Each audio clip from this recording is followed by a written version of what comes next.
Mr. Chair, I'm just trying to get factual information on the floor. I'm not looking for any editorializing, and I respect where you're coming from, and you'll have plenty of opportunity. I'm not here to debate. I just want factual information on the floor and history as we move towards the number of questions I have. So the question I'm asking is, Don Hall made it clear that we weren't ready. Dave Dixon, when we had the bus lane debate, who advocated for the bus lane, indicated that our ridership was below the thresholds. I think it was around 17,000, or it needed to be around 22,000. We were below it, so we didn't meet the standard to justify going to a higher order of transit. That discussion took place in this council chamber. Public record. So that's what was indicated, that we weren't ready based on those thresholds. So were they wrong? Through the Deputy Mayor, I can't answer that. Our own work on LRT and the benefits analysis from Metrolinx clearly indicated that this is a project that was eligible for funding and moving forward. So I can't answer it any further than that. I'm not trying to be argumentative in it. I can't comment on that. I don't mean to be. I just want to make sure that we have some history here so people understand some of the confusion. And there is confusion out there, so we need to ensure that all those conflicts, those issues of discourse in respect to what people understood, we put it out there as part of public record so people can better understand how we got to where we are today. So I just wanted to put that on record, that we had two directors that indicated that we didn't, and oh, by the way, let's go the next step. 2006, there was a report done by Metrolinx, I think it was Howe, who indicated, again, reaffirmed that Hamilton was better suited for BRT based on flexibility and ridership. That was he wrong? Through the Deputy Mayor, I can't answer that either. Okay, no, that's fine. So the next question I have. Pardon me, Councillor Whitehead, Mr. Murray's indicating he'd like to speak. If that's okay with you, we'll go to Mr. Murray. If I can, through Deputy Mayor, I think you put Paul in a very difficult position to effectively question the professional reputation of the two gentlemen that you're talking about. And quite honestly, I don't think that's really a fair question to be asking Paul. The evidence, as you just said, Councillor, I think is well documented in reports and in the record, the public meeting records. Let's go back to the facts as you want, and let's go back to the facts of what they said. Don't put Paul in a situation where he's here to contradict what a professional has said. Mr. Chair, Paul couldn't answer the question. I respected that, but I wanted to put it out there as public record. It certainly was picked up during the bus lane debate when David Dixon stood at that very podium and indicated, I think it was 17,000 ridership, and that we didn't meet the threshold for higher order at the time, but we certainly should consider the bus lane. I remember it like it was yesterday. And certainly I remember a lot of the councillors around this chamber remembers Don Hall saying very clearly that we weren't ready for that higher order of transit. So I'm just putting it out on record. I don't expect Paul to have necessarily the answer. He may have it, he may not have it, but I want to put it out there as public record. Mr. Murray, do you wish to respond? And again, we're going to get on with the questions here, which is more important. But all I'm saying is that the facts are the facts as they've stated it. To suggest that they're wrong for having stated what they stated, I don't think is a fair. If it's going to be simply, we're not looking for an answer, Paul, but here I just want to make clear what was on the record, fair enough. That's a fair thing to state, but I don't think anything beyond that is really fair to any of us. And I understand that. I probably shouldn't be asking if they were wrong, even though they put that on record. So we'll get to why and how things changed and morphed into where we are today. The next question I have is, my understanding is this is about congestion adverse. Basically not about today, it's not about tomorrow, it's about the future in regards to potential congestion along the corridor. So I guess the first question is, do we have a congestion issue today? Through the Deputy Mayor, not a congestion issue that is at the level that would trigger this from a congestion base alone. So, the answer is no to that. And yes, you're quite right that part of this element of the blast network and rapid transit and protection of that in terms of the segregation, particularly on the B line, is that you do protect for that rapid and reliable transit for a long period of time. Right now, it actually equates to about the same time, and that's well known and well documented. But over time, this segregated LRT protects for that. So you're quite right in that original hypothesis or projection you put out. Thanks. So, Sorry, Councillor Whitehead, just before I let you ask your next question, message has been conveyed to me that Paul is in need of a very well-deserved break. Councillor Whitehead, I wonder if your next question is for Paul or is it a question for other members of staff? Perhaps we'll finish with your questions and then let Paul take a brief break. I was exploring the issue of the adverse congestion impacts, and one of the driving forces to build something today that may not necessarily be optimized in regards to its benefits today, but certainly something that will be needed for tomorrow. And I think I've heard the answer. That is pretty well the thesis in respect to having this discussion on LRT today. Is that correct? Through the chair. Through the Deputy Mayor, from a transit element perspective, absolutely. There are other elements of this that are not about long-term in the future, but are also about, building for the now, and including some of the economic activity and the revitalization activities that accompany LRT corridors.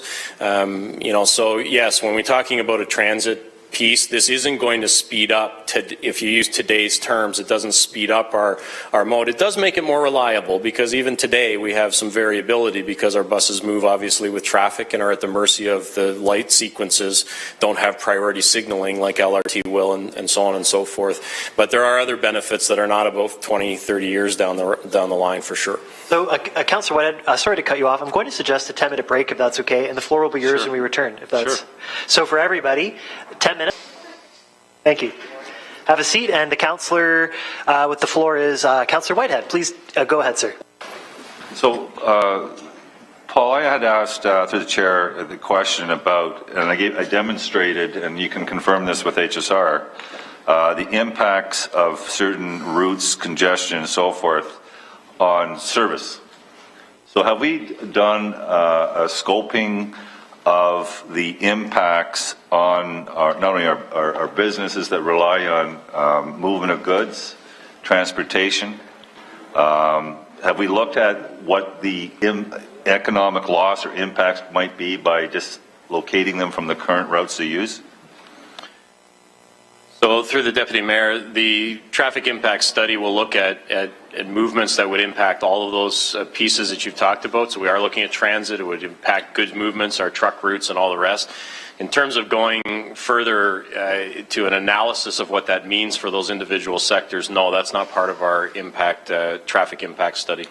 So is it fair to say, based on the experience I articulated, and you can verify, that there could be some lost economic or commerce as a result of some of this realignment?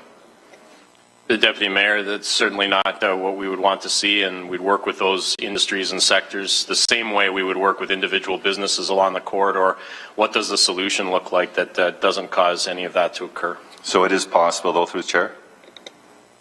The Deputy Mayor, yes. It's possible. Thank you. The density, the congestion issue that we're projecting out. Can I ask this question? I might have to go to planning. I'm not sure.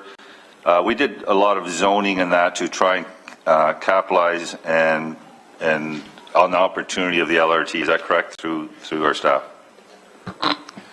Through the chair, we're in the midst of that work right now.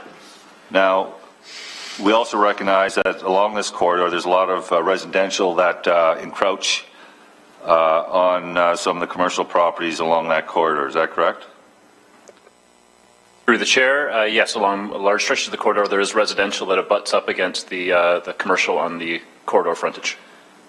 Would it not be true that that residential encroaching would provide some challenges and barriers to higher density or higher heights within that corridor?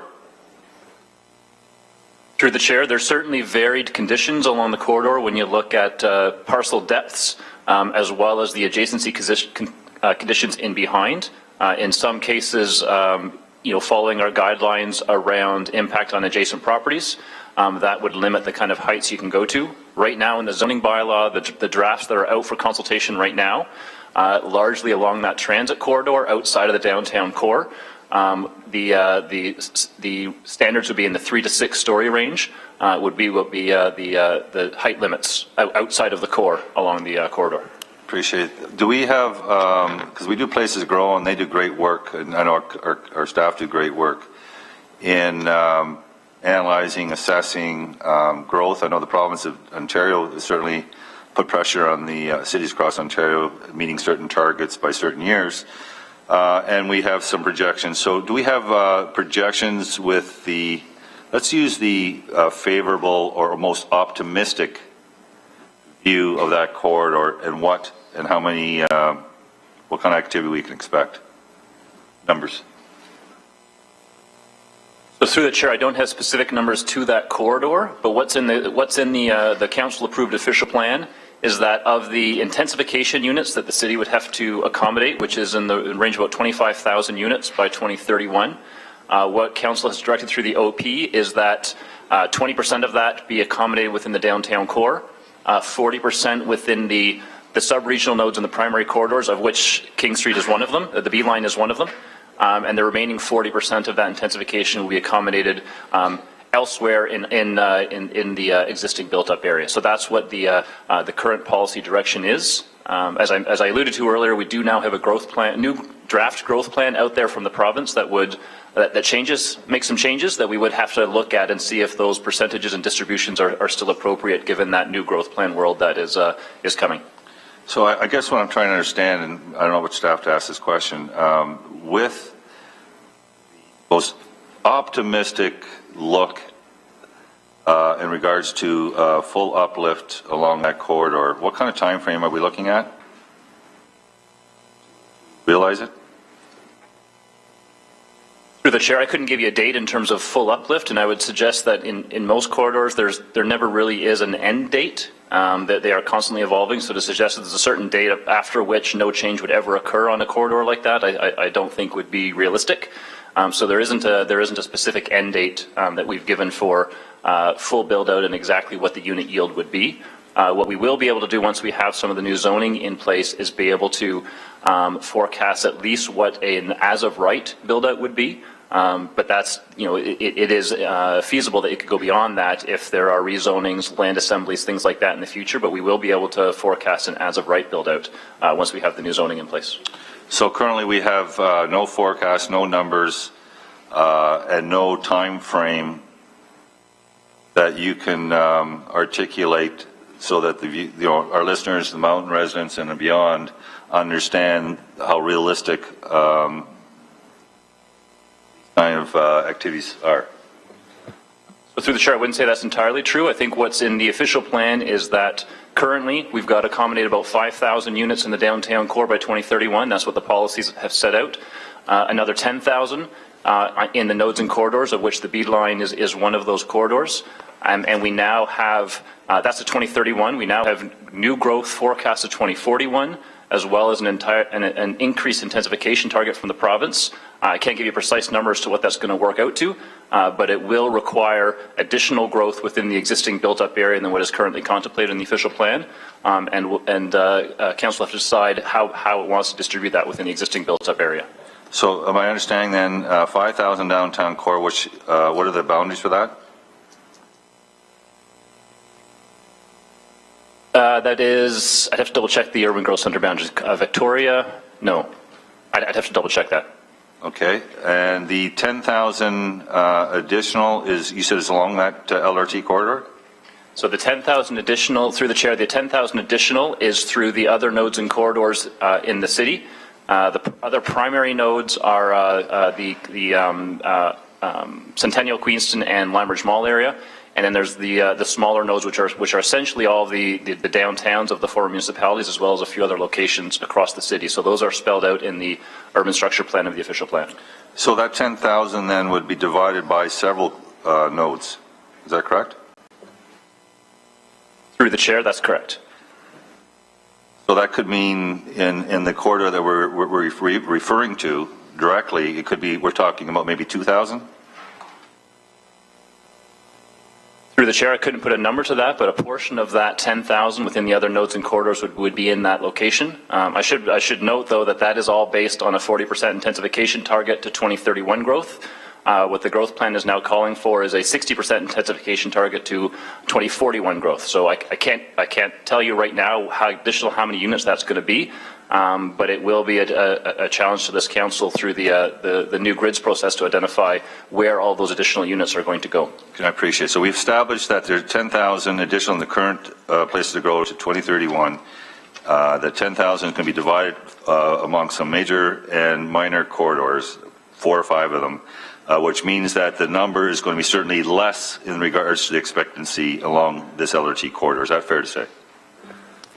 So through the chair, if you're talking specifically on the parcels facing that corridor, yes. There are additional, above and beyond that, an additional 10,000 units that is just to be directed to other locations within the built-up area that is looking at other infill intensification opportunities off some of the main corridors. So that would have to be accommodated as well under current conditions. Okay, but that's divided, again, across the greater city. Is that correct? Through the chair, that's correct. Okay. Now, is there a correlation, or have we done research, or is there empirical data that indicate if we add 2,000 more units along that corridor, what the net impact would be on vehicle traffic and congestion? So through the chair, the growth forecasts do feed into the traffic modeling and the transportation modeling.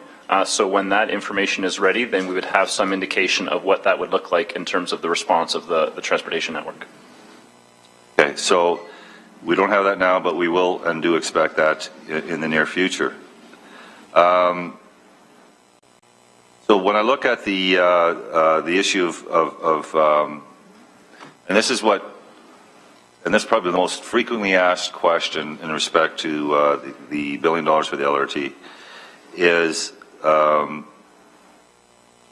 there's been a lot of talk about uplift. I think somebody at Metrolinx maybe indicated, you know, when you're a champion of something, you're going to look at all the positives in regards to the uplift.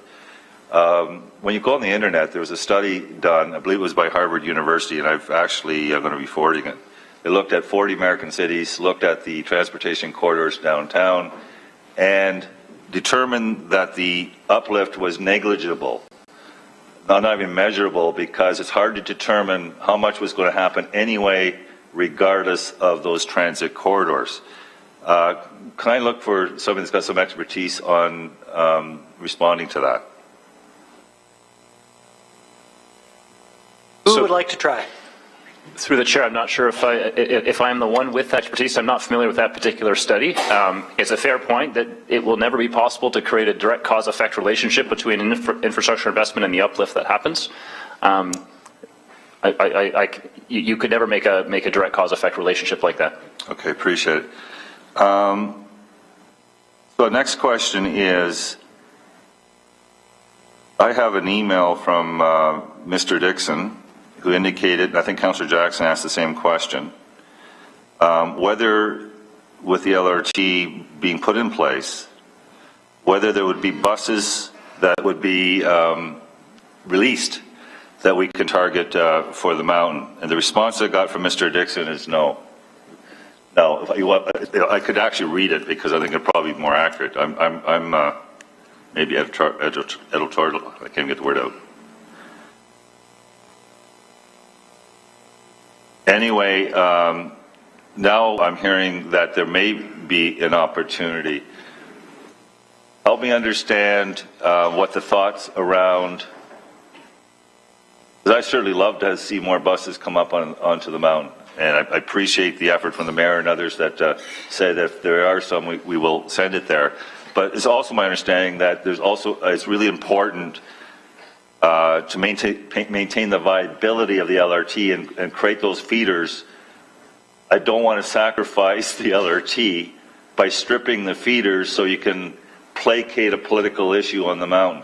Not just a political issue, but certainly an issue on the mountain. So I need to understand that if there's going to be buses available, that we wouldn't be sacrificing in any way the comprehensive strategy around the feeder systems to the LRT network. Jason? Deputy Mayor. Oh, Chris. Yes.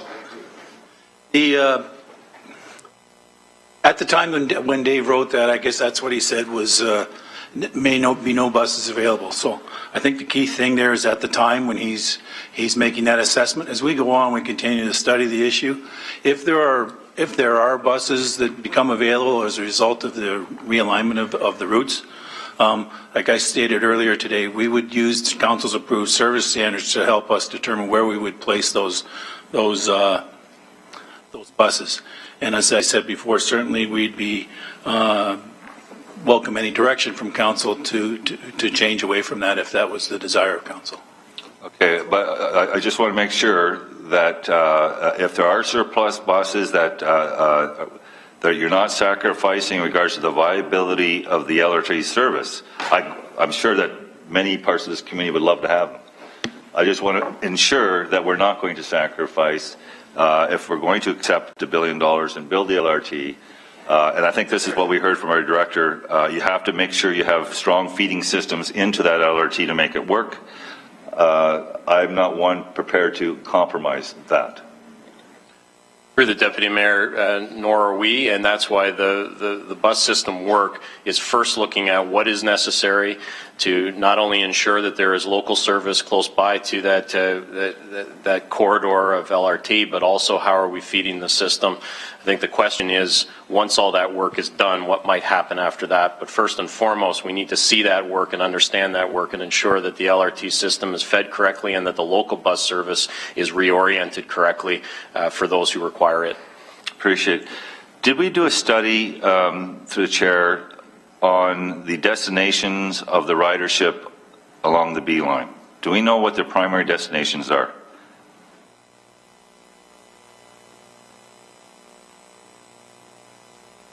Through the Deputy Mayor, no, nothing overly formal, informally, and just having a 3-second conversation with Jim behind me. It's the key destinations along that route. So obviously McMaster University is one of those pieces. The downtown, those, but nothing, no formal study that's asking that question. Okay. One of the things I'm getting, and I had 72 businesses along that corridor contact me. They indicated that the reason they locate their business there is because of the traffic network as it existed in regards to access to their storefronts, picking up, whether it's a service, some of them were financial services, insurance services, etc. And a lot of other clients didn't come from downtown. In fact, you'd be surprised, but came from outside of the downtown and commuted to these stores for those particular services. They're concerned now that it'd be more difficult for those clients, knowing that they pick that location based on the current traffic system, will be impacted negatively and would impact their businesses. So what are we doing, understanding that we are changing dramatically, radically, the transportation network in that corridor? What are we doing to facilitate and help those businesses that clearly attracting business from far and beyond that local corridor? Well, through the Deputy Mayor, our goal would be that it's going to be different. There's no question about that, but that it's just different. So we need to work with businesses, sometimes one-on-one, sometimes in groups. And I don't just mean groups through a formal structure like a BIA, but sometimes there may be clusters of businesses that are located together that have similar concerns. Work with them around what are the solutions, what does success look like. So I was at a meeting last night where that's exactly the conversation we're having with some individual business people are saying, look, this is where my loading happens now. I think that's going to change because of it. So how do I sit down and think through what that looks like? They're not saying, now I've got to pack up and leave. leave, they're saying, you know, how can you work with me to look at those solutions? At another downtown business do the same thing. We're going out and just looking at how we can be different, but still allow the success of those businesses to flourish. And so I think that's the message, is that if it's changing, it's changing. It will be different. There's no question about that. And how do we maximize that? And also encourage the new folks that will be traveling by, and a bit to Trevor's point about seeing it as they move along the LRT, encouraging that people are using these stops and getting off and exploring what's around these great locations along the corridor. So when you say that, I'm going back to the bus lane experience, and we did hear from a number of businesses that indicated their business actually went down with the bus lane being adjacent to their businesses. You're indicating the correlation between people on the LRT and those businesses along that corridor would actually increase their business. Is that what you're contending? That this more than likely would enhance their businesses? Through the Deputy Mayor, what I'm saying is I think there should be a program that, from a marketing perspective, is encouraging people to experience what's happening around not only stop locations, but in between those stop locations, and how those destination locations, some are self-evident, but others need to be marketed to. So that's, I think, part of this exercise as we move forward towards the service date in 2024. Fair enough. My understanding is, and I think I heard the answers for questions earlier in respect to during the construction phase, that and I heard the access, doorfront, whatever, the programs of Metrolinx. But what really is important to the people that put their life savings into business is keeping their head above water and affording to live and pay their bills. So I heard that we don't normally compensate. Is that correct?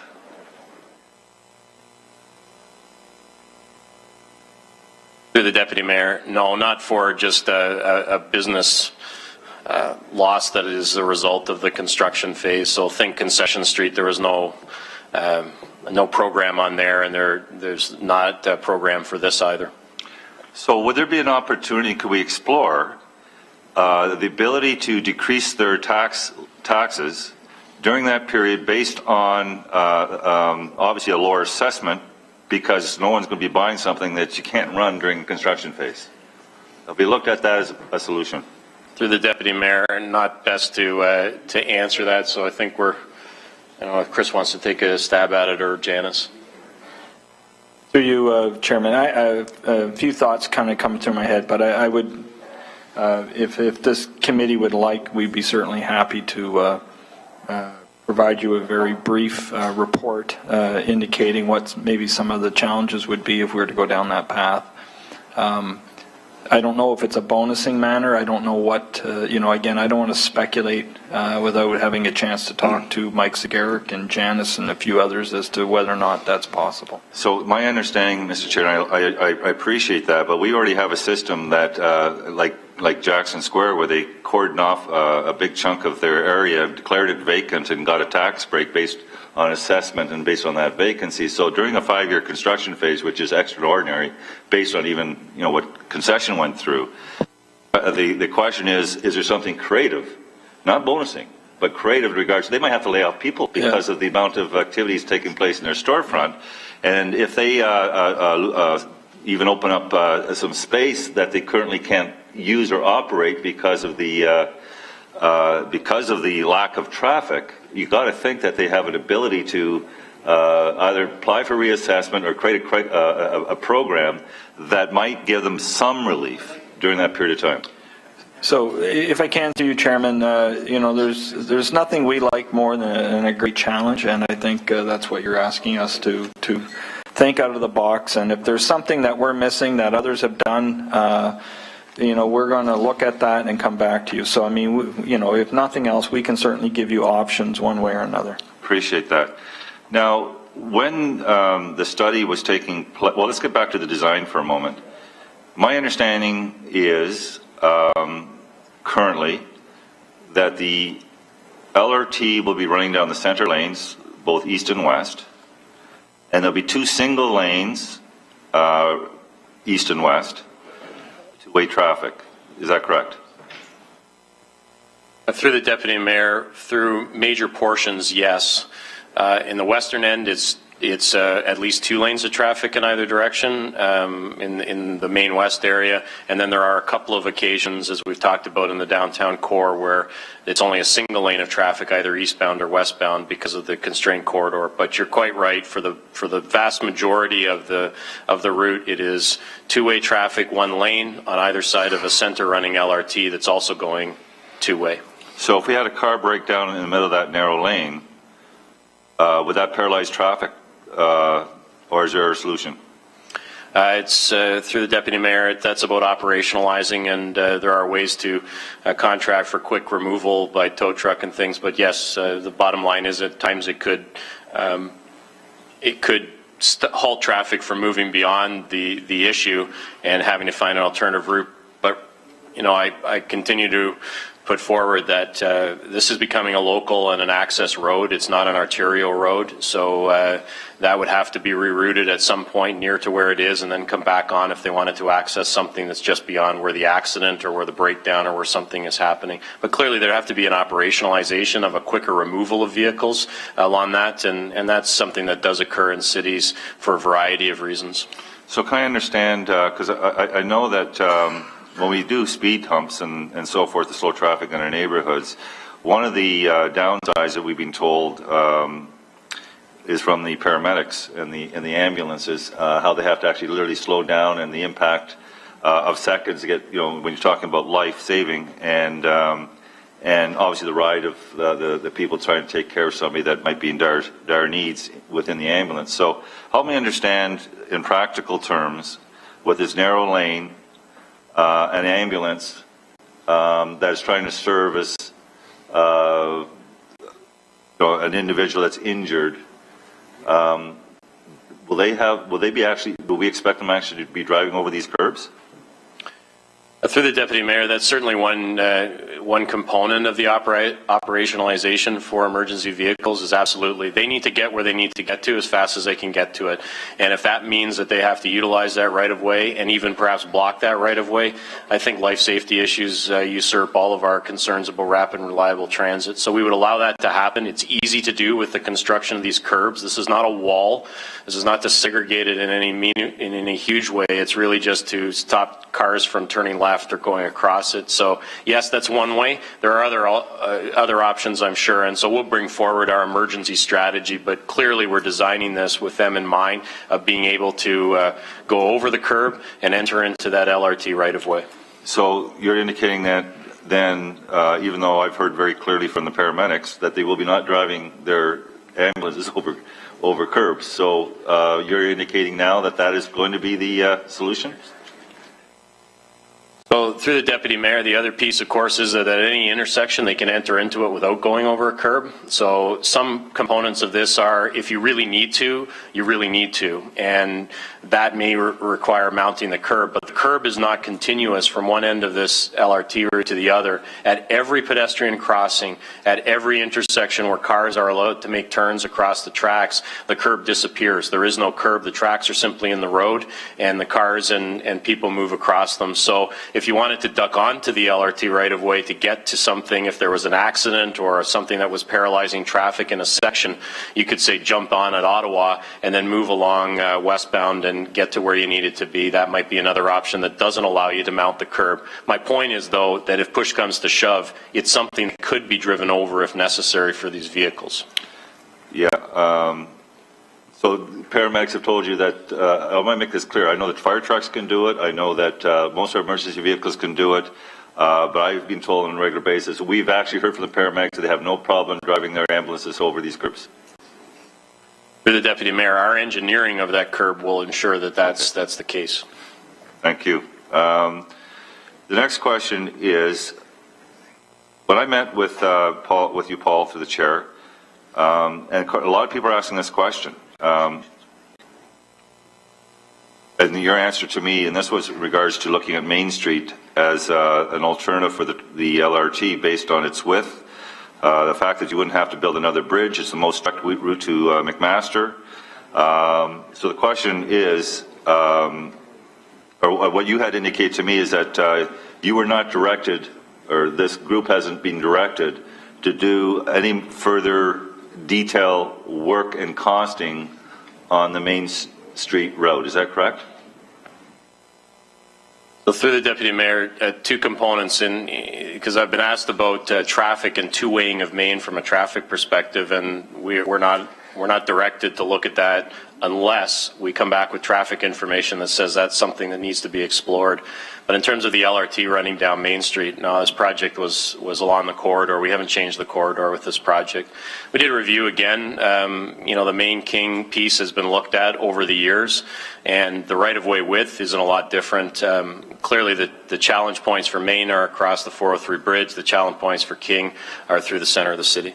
So can I then understand, when I go back to my community, do we actually have a report that says that from a costing point of view, the most inexpensive route for this LRT system is in fact King Street?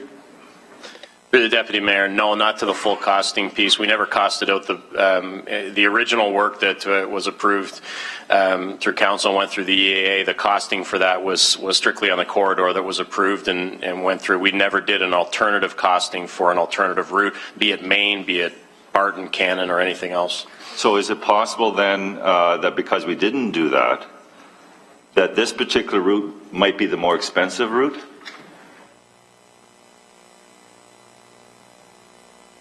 The Deputy Mayor, there's nothing I can say with any definitive nature, but what I can say is that as we've spoken about publicly, the differences between those two routes are not as dramatic as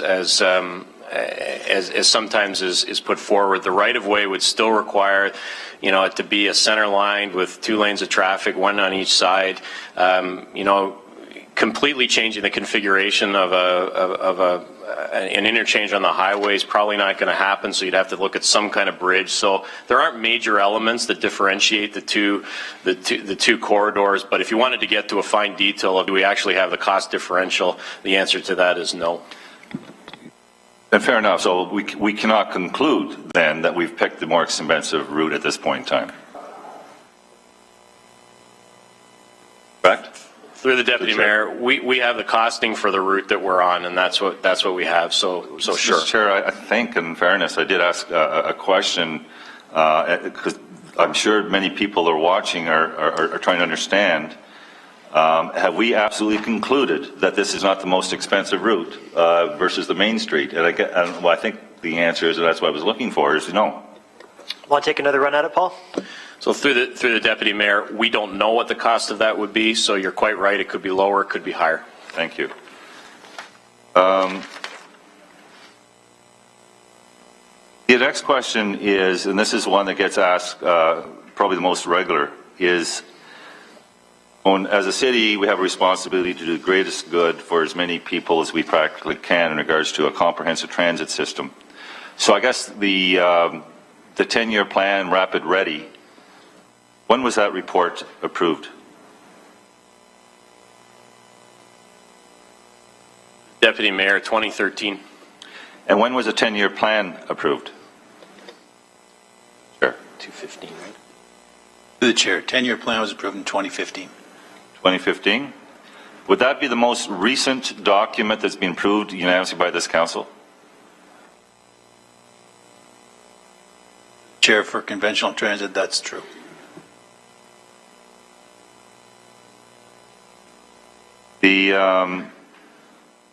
So the BRT, the original numbers for the BRT was around $800 million, and that would be A line and B line. Is that correct?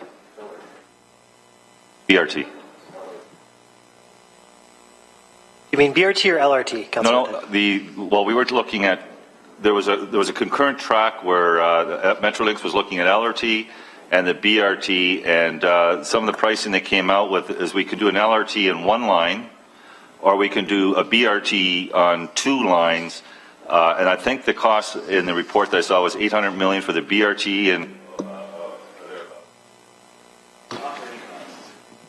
Who would like to respond? So through the Deputy Mayor, to the specific question, we'll have to go back and check on that. The actual formal, which is on the Metrolinx website, the benefits case analysis of this looked at three options. One was sort of a phased-in approach around LRT, or what's it termed, a hybrid approach or something like that, or BRT or LRT. It did not have the actual case that's online does not have the costing or the information you're talking about. That could have been previously, and we'll have to track down that information. 2006, I can provide you the report if you don't have it. But it was, I think, around $800 million, and we could service two main arteries in the city. One to the airport, one to Central Mall through McMaster University, and that was BRT. That's what the report said. And the reason I'm putting it out there is because people are asking, how do we go from something that serves a greater amount of people? And we've already identified earlier this morning through a number of questions that there's not, other than the operating cost, and I'll get to that in a minute, there's not a marked difference between, I think you answered that question up here, between the LRT and the BRT. Is that correct? Through the Deputy Mayor, a marked difference in cost? No, in timing and in delivering people. So through the Deputy Mayor, in terms of timing, if you segregate something, sure. In terms of volume of people moved, there is an advantage around LRT because of the size of the vehicles and the amount of people that can be on each vehicle. So that is a bit of a difference. You could look, I suppose, at operationalizing it with the rapidity of the buses. But yeah, from a pure, if I get on a vehicle and move along a segregated right-of-way, the LRT, the light rail vehicles move at the speed of traffic. So would the BRT system. Thank you. So let's explore that for a moment. So in the LRT committee, and I think Councillor Ferguson asked this question. Right now, we're looking at one car going both ways. Is that correct? Through the chair. Through the Deputy Mayor, that's the working hypothesis at the moment, but when we get the ridership information back through the course of this summer, it will tell us sort of where we should be day one, and then how the system is projected to build from a ridership, and when we would add those additional cars to the B line. So currently, it's one car is what was proposed for the beginning of the LRT in the City of Hamilton. Through the Deputy Mayor, we haven't proposed anything. That's a working estimate based on what we know today. Okay, and one car holds how many people? Through the Deputy Mayor, typical vehicle, because we don't know the actual vehicle, but typical of LRTs, seated and standing, 130 people, give or take. Okay, so where'd the 60 number? Was that the sitting when we made the presentation to the LRT committee? Through Deputy Mayor, yes, seated capacity somewhere around 60. The rest is a standing capacity. It's a different service standard, looking at rail vehicles than buses. So certainly the seated and the standing combined capacity is the 130 number. Okay, I appreciate that. So I think Councillor Partridge asked some excellent questions on the BRT, and in fact, you had answered a question. And you said you answered unilaterally, so I'm going to give you a chance to provide clarification because we called York and determined what the answer is. So when you talked about the infrastructure cost of putting BRT in, one of the things that you identified is you'd have to move the utilities and everything else still. Do you still hold on to that answer? So through the Deputy Mayor, we were talking in a hypothetical, so certainly you could choose not to. The line of questioning came around, doing this and then adding LRT. I suppose in some ways, the argument could be made building your ridership on a BRT system and then having to close it down for a significant period of time creates a chaos that if you simply did the infrastructure work below it to begin with, you would have a much shorter construction project to lay the guideway and the tracks and the catenary system. So that's where it came from. So if it was a little bit too quick and definitive, I took it more as a hypothetical question. Clearly, there are ways you could design a system that would have lots of cost variables. But I think if you were looking at doing ultimately the LRT component of it, you may seek to do the utility work at the beginning of this, not once you've built a ridership for rapid transit. So. Are all the other communities that got BRT moving all that underground that we're suggesting at this point?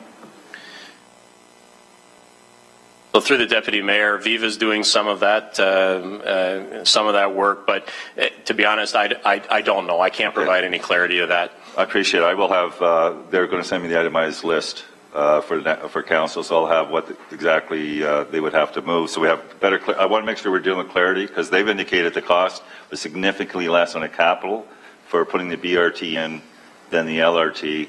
So I want to follow that through to understand.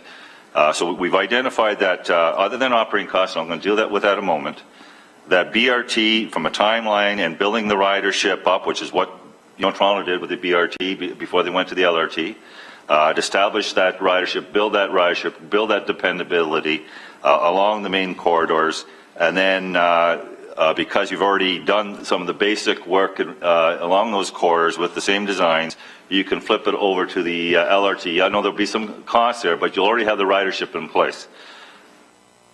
So when I look at the LRT in one corridor for $1 billion, and I look at BRT that will provide enhanced service, provide the same stations. I don't know if anyone's been to Brampton or Mississauga and traveled what's it called, the Vista or Viva system. I've heard lots of compliments about the process, and they're very proud of it. So we can do that and serve, from a transit solution point of view, a lot more people if we went with the A-B line. Would you disagree with that? To the deputy mayor, there are lots of different rapid transit systems, and they are. I've heard good stories about the success and the desire around BRT, and certainly if you look in Ottawa, good success around that's being translated to LRT now. So no disagreement that rapid transit is higher order transit is a good thing. Okay, so I just want to put that on record. I'm going to ask Metrolinx, because there was a question asked of them this morning. About, I think with Councillor Parger, another good question. We're all buying into the premise that we're locked into this $1 billion. And Metrolinx has indicated that they don't have the authority. They're the sort of the operator or the agent on behalf of the province of Ontario. So this is a provincial decision. Is that correct? Through the chair, yes, that's correct. Is the role of Metrolinx also to provide advice and what best meets the need to take the check and implement it? So my role, I'm with the capital projects group at Metrolinx. So when a project receives funding approval and moves to the implementation phase, it moves to my group, and I'm responsible for implementing the project as it's been approved. Appreciate it. So the question then becomes, is it your understanding that the province of Ontario has embarked on an aggressive, very positively, I'll use this in a positive way, aggressive stance to invest in rapid transit across many communities in Ontario? Is that a fair statement? I'm aware that the province is making significant investments across the Greater Toronto and Hamilton area, as well as Waterloo, Ottawa, so basically across the province in rapid transit, yes. So I noticed in their communique the other day when they were reaffirming some of their positions, they didn't say LRT, they say rapid transit. Does BRT fall in that category? Through the chair, I just want to be clear that at Metrolinx, we're not wedded to LRT or BRT, and in fact, we're investing in different systems in different communities. So, for example, in York Region, we are investing in the delivery of the York Viva BRT system. In here, Ontario, in Mississauga, and in Hamilton, the projects that have been announced and committed to are LRT projects, as are the projects in Toronto. But we're also building BRT in Mississauga along the 403 corridor. Thank you. And that was an arrangement between Mississauga and the province of Ontario in respect to the funding for that? The Mississauga Transitway is a joint project of Mississauga Transit and Go Transit, which is part of Metrolinx, yes. Okay. So the question I asked originally is that the province of Ontario is investing in rapid transit in a number of cities. That's basically their edict. That's their focus on the transit file. Is that correct? Yes, they're investing in rapid transit in many different cities. Then again, the question is BRT rapid transit or is it just LRT? Through the chair, as I said, we're investing in different types of transit in different communities. So for Viva is BRT, in Mississauga Transitway it's BRT, in Toronto it's primarily LRT, in Mississauga it's LRT, and in Hamilton it's LRT. So the answer then is that BRT is part of the rapid transit responsibility or objective of the province of Ontario and would certainly qualify for funding, which you've indicated they've already funded in other locations. Is that a question? Yeah. So through the chair, we've invested in different types of rapid transit in different communities. The project the commitment that was made to this city was to invest in a light rail transit project with the $1 billion funding commitment. That's the commitment to date from the province. Fair enough. Mr. Chair, I think those are all the questions I have. Thank you. Thank you very much, Councillor Whitehead.